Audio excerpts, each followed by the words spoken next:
છે। હું છું રેખા માલકાની અને જોઈએ આજના સમાચાર। જાયન્ટ્સ મોડાસા તેમજ પ્રાણી અત્યાચાર નિવારણ સમિતિ અરવલ્લી સંયુક્ત જીવદયા વોલેન્ટરો માટે તાલીમ શિબિર યોજાઈ।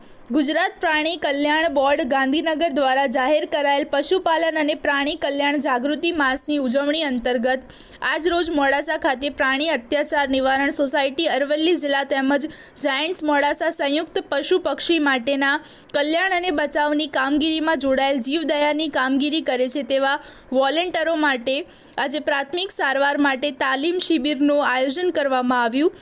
તેમાં અરવલ્લી જિલ્લા પ્રાણી અત્યાચાર સોસાયટીના ઉપાધ્યક્ષ નિલેશ જોશી, અમિત કવિ દ્વારા પ્રસંગ અનુરૂપ પ્રેરક ઉદ્બોધન કરવામાં આવ્યું। તેમજ તાલીમમાં અરવલ્લી જિલ્લા પ્રાણી અત્યાચાર નિવારણ સોસાયટીના સભ્ય સચિવ અને ન્યાય પશુપાલન નિયામક શ્રી ડૉક્ટર વસંત પરમાર, મોડાસા તાલુકા પશુ ચિકિત્સા અધિકારી શ્રી ડૉક્ટર સુભાષભાઈ પટેલ, SPCA અધિકારી ડૉક્ટર નેહલભાઈ રાઠોડ દ્વારા પ્રાથમિક સારવારની પ્રોજેક્ટ દ્વારા ખૂબ જ સુંદર માહિતી આપવામાં આવી અને પ્રાણી કલ્યાણ અંગેના વિવિધ કાયદાઓથી માહિતગાર કરવામાં આવ્યા।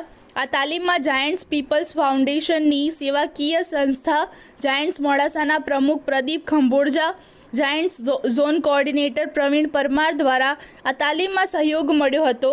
તાલીમને અંતે પશુ પક્ષી માટે ઉપયોગી વૃક્ષોનું વૃક્ષારોપણ કરી સમાપન કરવામાં આવ્યું હતું।